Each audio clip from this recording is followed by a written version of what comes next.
My fiancée just told me she's in love with our wedding planner, 2 months before the wedding. I'm still trying to process this, so bear with me if this sounds scattered. I proposed to Lana 18 months ago. We'd been together for 4 years, lived together for 2. She said yes immediately, started a Pinterest board that night. The whole thing felt right, like we were building towards something real. We hired Orem Events and Bridal 6 months ago.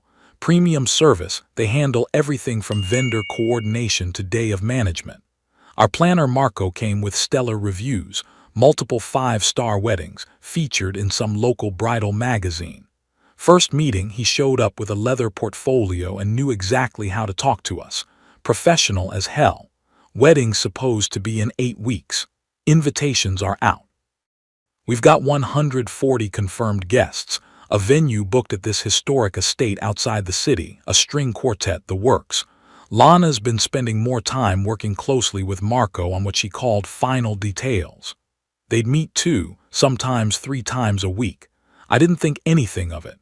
She's always been detail-oriented, wanted everything perfect. Looking back now, I can see things I missed.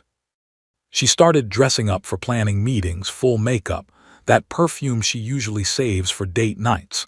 She'd come home late, say they had to do a site visit or meet a vendor after hours. She was on her phone more, but always tilted away from me.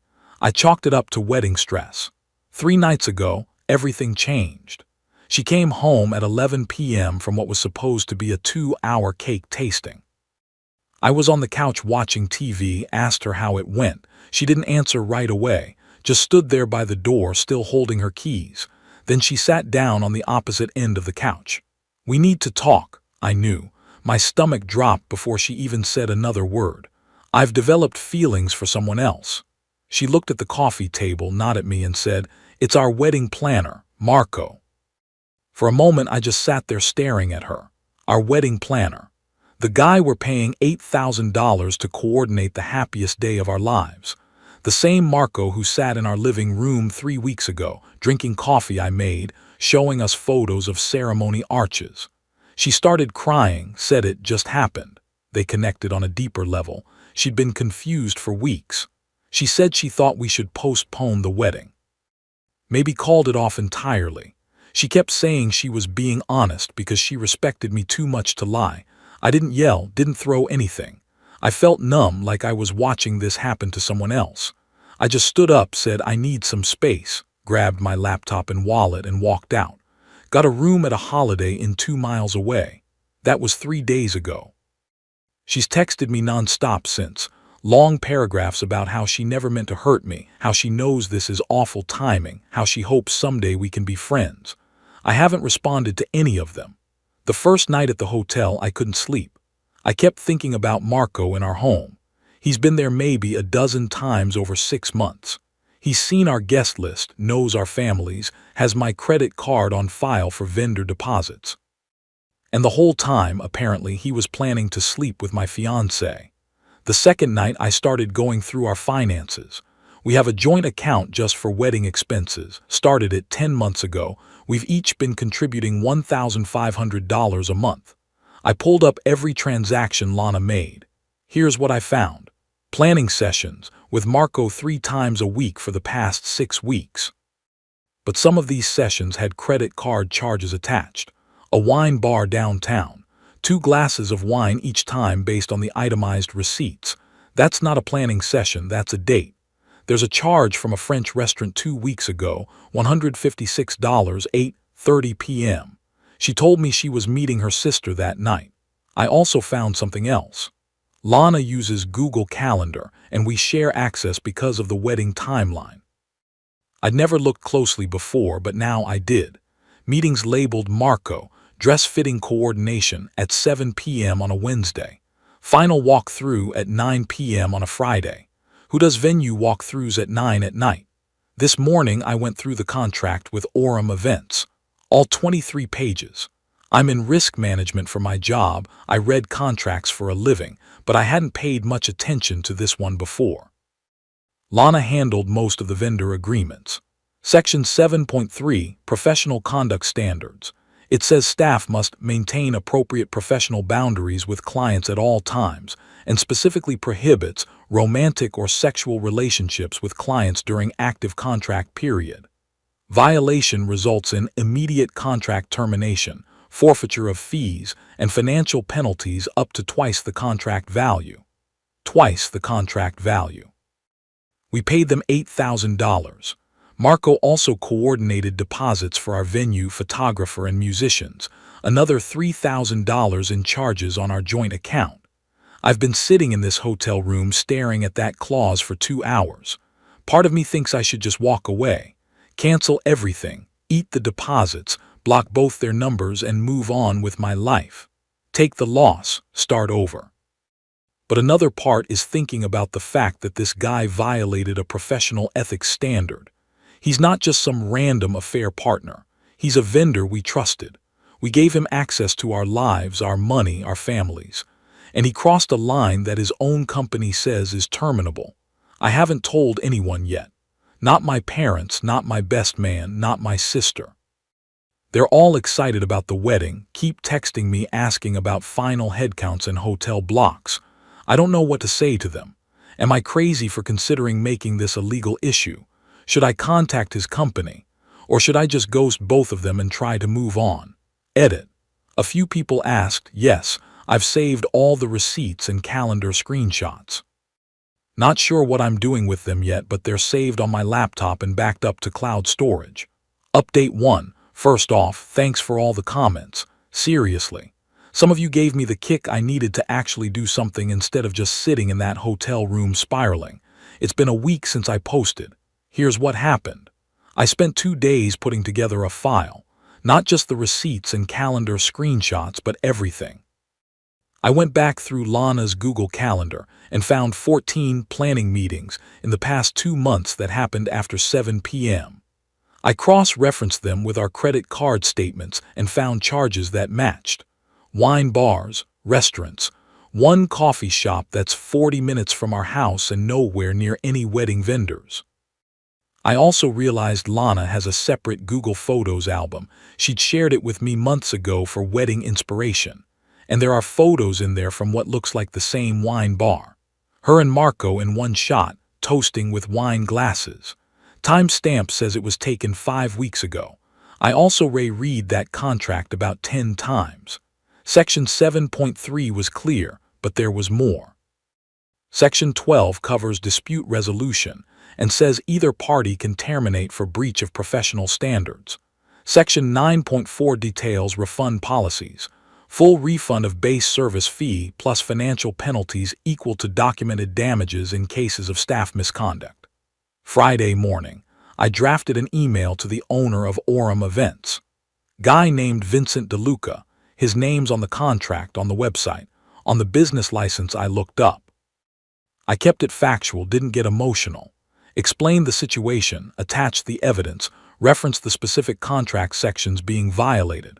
I said I was requesting immediate contract termination, full refund of our $8,000 fee, and compensation for the additional vendor deposits Marco had coordinated, $3,000 total, since I'd have to scramble to replace everything with 8 weeks to go. I sent it at 9:47 a.m. Copied my personal email and my lawyer.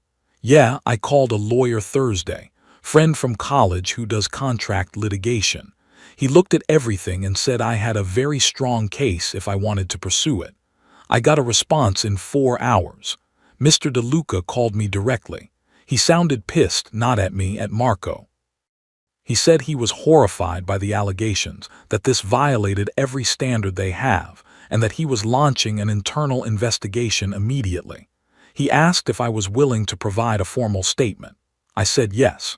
He also said Marco was being suspended effective immediately, pending investigation results. That felt good to hear, not gonna lie. The investigation took 48 hours. It was Sunday when Mr. DeLuca called again.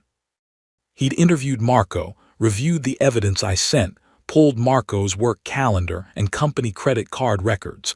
Apparently Marco had been expensing some of those client meetings, and talked to 2 other staff members who'd apparently noticed Marco and Lana acting overly familiar. His exact words, "Mr. Collins, Marco's employment has been terminated as of this morning. This is completely unacceptable and not reflective of our company values. He offered the following, via email an hour later. Full refund of the $8,000 service fee. Coverage of all vendor deposits Marco coordinated $3,000. An additional $2,500 toward any replacement costs or services I need. A formal written apology from the company. A mutual release agreement, basically. I agree not to sue them if they agree to this settlement. Total $13,500, more than I asked for. I had my lawyer review the settlement docs. He said it was exceptionally generous and that they clearly wanted to avoid any public litigation or reviews. I signed it Tuesday. The check cleared this morning. Marco apparently tried calling me 3 times over the weekend. I didn't answer. He left one voicemail saying we should talk this out like adults and that I was overreacting. I forwarded it to Mr. DeLuca. He replied, noted, this will be included in his separation documentation. Lana's been texting more frequently. She found out I contacted Orem. I'm guessing Marco told her and she's furious. Said I'm ruining someone's career over a personal issue, that I'm weaponizing a technicality, that she never thought I'd be this vindictive.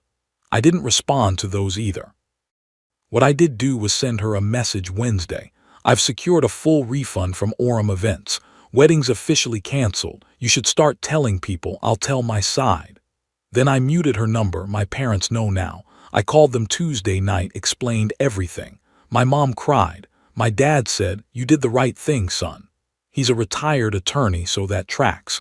I've started reaching out to our guests personally. Keeping it simple. Wedding's off. Personal reasons. I'm sorry for the inconvenience. Most people have been supportive. A couple asked if I'm okay. I'm not really, but I'm functional. Here's the thing that's eating at me now. Lana posted something on Instagram yesterday. Didn't name me, didn't name Marco, but it was clearly about the situation. Something about people weaponizing technicalities to hurt others when they're hurting themselves. A bunch of her friends liked it. Some commented supportive stuff. I haven't posted anything. I'm not going to, but it bothers me that she's trying to spin this like I'm the bad guy. My lawyer said if she keeps posting things that could be seen as defamatory, we can send a cease and desist. I haven't decided if I want to do that yet. Part of me just wants this over. But yeah, Marco's fired, I got the money back and the wedding's canceled. I guess that's progress. Not sure what's next. For now, I'm staying with my sister, focusing on work, and trying not to think about the fact that I was planning to marry someone who could do this. Edit. Someone asked if Marco's facing any other consequences beyond getting fired. I don't know, Mr. DeLuca mentioned something about their company being part of a local wedding vendor association, and that incidents like this are reported internally. But he didn't elaborate. I'm not sure what that means for Marco's ability to work in the industry going forward. Honestly, I'm trying not to think about him too much. Update 2. It's been 3 weeks since my last update. Things escalated in ways I didn't expect. 2 days after my last post, one of Lana's close friends, girl named Rachel who was supposed to be a bridesmaid, posted screenshots on her Instagram story. Turned out, Lana had been group chatting with her bridesmaids about the situation, and Rachel apparently decided to expose Lana because she was uncomfortable with the lies. The screenshots showed Lana describing Marco as her soulmate, saying they'd been seeing each other for 3 months longer than she initially told me, and calling me controlling and obsessive for checking the calendar and receipts. She also said I sabotaged Marco's career out of spite. Rachel's caption was just, "This is not the version she's posting publicly. Thought people should know." That post stayed up for about 4 hours before Lana called Rachel screaming. By then, probably 50 people had already seen it. Lana went private on all her socials after that. Several mutual friends unfollowed her.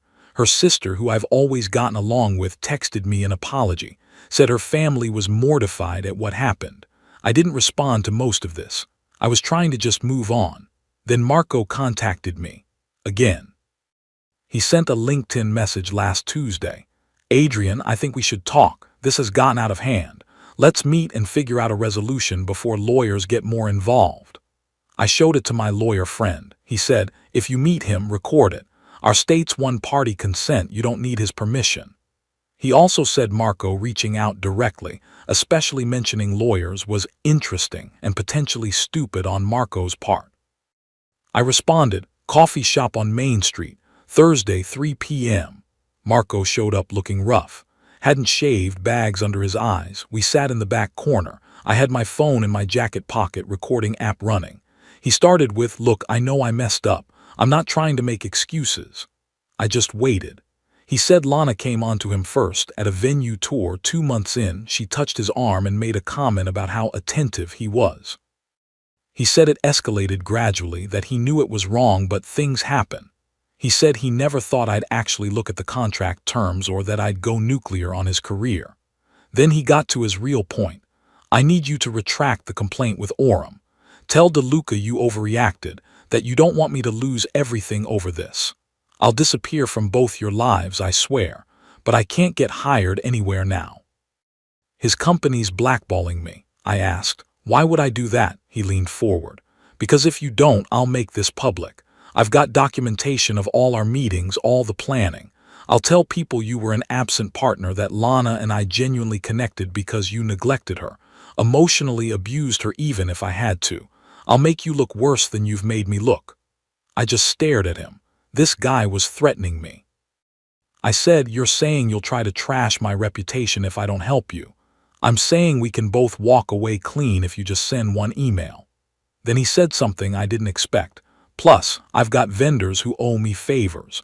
I recommended your venue, your photographer, your florist. You think they just gave you good rates? I get a commission on every referral. That's how this business works. You want to make me out to be the bad guy, fine, but everyone in this industry does it. That was the line I was waiting for. Kickback commissions that weren't disclosed. That's illegal in our state. Vendor kickbacks have to be disclosed to clients under consumer protection laws. I said, interesting, stood up and left. I went straight to my lawyer's office. We listened to the recording twice. He said he just admitted to fraud and extortion in one conversation. This is unbelievable. We wrote a formal complaint detailing the kickback scheme and the threats. Sent it to Mr. DeLuca at Orem with the audio file attached. Also sent it to the State Consumer Protection Bureau and filed a police report for the extortion attempt. DeLuca called me within an hour. He sounded furious. Said he had no knowledge of any commission arrangements, that Marco was acting entirely outside company policy. He thanked me for bringing it to his attention and said his company would be cooperating fully with any investigation. The police called me in yesterday to give a formal statement. They said they're opening an investigation into Marco for both the kickback scheme and the threats. The detective told me to avoid any contact with him and to forward anything he sends.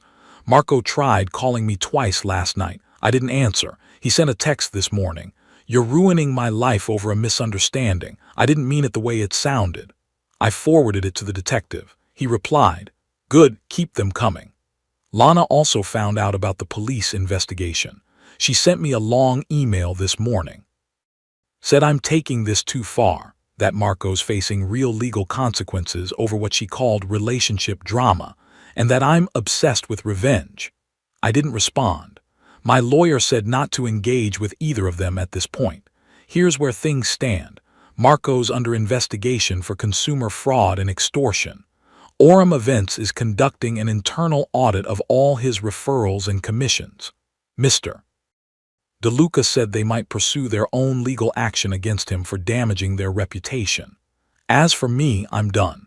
I've said what I needed to say, provided the evidence that exists, and let the appropriate people handle it. My parents are still supportive. My sister's been great. I've been hitting the gym, working a lot, trying to stay busy. Some days are harder than others. I don't know what happens next with the legal stuff. That's out of my hands, but I'm okay with that. Final update. It's been almost 3 months since my last post. A lot of people DM'd asking for an update, so here's where everything ended up. The consumer protection investigation took about 6 weeks.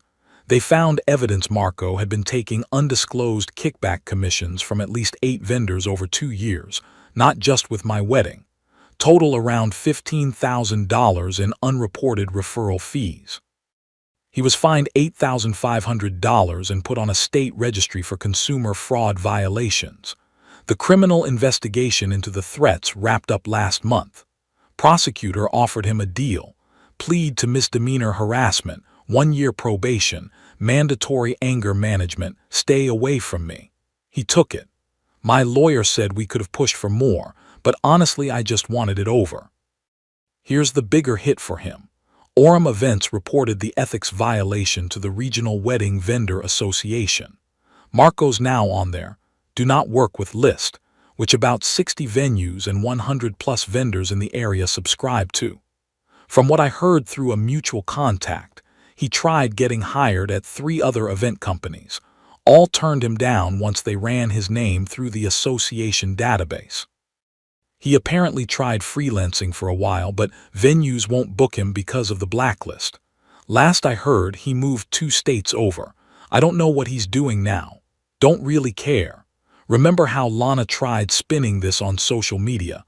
That backfired worse than I expected. After Rachel posted those screenshots, several other friends commented on Lana's old posts with stuff like, interesting how wedding planners have ethics codes for a reason, and professional boundaries exist for a reason. Her family's been cold to her. Her mom called me about a month ago just to apologize, said she was embarrassed by how Lana handled things. They'd apparently had a long conversation where they told Lana she needs to take accountability. I appreciated the call but kept it brief. The professional consequences hit her hard. She works in corporate HR, ironic, I know, and about 2 months ago she applied for a senior position at a larger firm. During the background check, the hiring manager apparently searched her name and found some of the social media stuff. They asked her about it in a follow-up interview. She didn't get the job. She ended up leaving her current company last month. From what I heard through mutual connections, she felt uncomfortable after some coworkers found out about the situation. She's at a smaller firm now, took what sounds like a pay cut. I haven't spoken to her since I muted her number. I don't plan to. What I did with the settlement money, I got $13,500 from Orem. I kept $8,000, covered my actual losses and expenses. I donated a portion of the remaining $5,500 to a local domestic violence charity. Felt better than just pocketing it. The venue we'd booked let me transfer our date to another couple who needed a spot quickly after their original venue had a fire. They were grateful. I got to help someone, and the venue coordinator sent me a nice note. I kept the photographer and string quartet we'd hired. Used them for my parents' 35th anniversary party 2 weeks ago. Worth every penny. I moved out of the apartment Lana and I shared. Got a smaller place downtown, closer to work. It's mine, no shared memories attached. Started rock climbing at an indoor gym. Sounds random, but a coworker invited me and I needed a hobby that wasn't sitting around overthinking. I'm terrible at it, but it's been good for getting out of my head. I've been on a couple dates. Nothing serious yet, and that's fine. I'm not in a rush. Still working on my trust issues after everything went down. Ending an engagement doesn't just go away overnight, so I'm trying not to beat myself up over it. My family's been great. My sister's been checking in weekly. My parents visited last month. My dad told me he's proud of how I handled this, said a lot of men would have just gotten angry and done something stupid, but I used my head. Coming from him, that meant a lot. I'm okay now. Not perfect, not where I thought I'd be, but okay. And honestly, that's enough. Thanks to everyone who commented and gave advice over the past few months. This community helped more than you know. I'm closing the book on this one. Time to move on for real.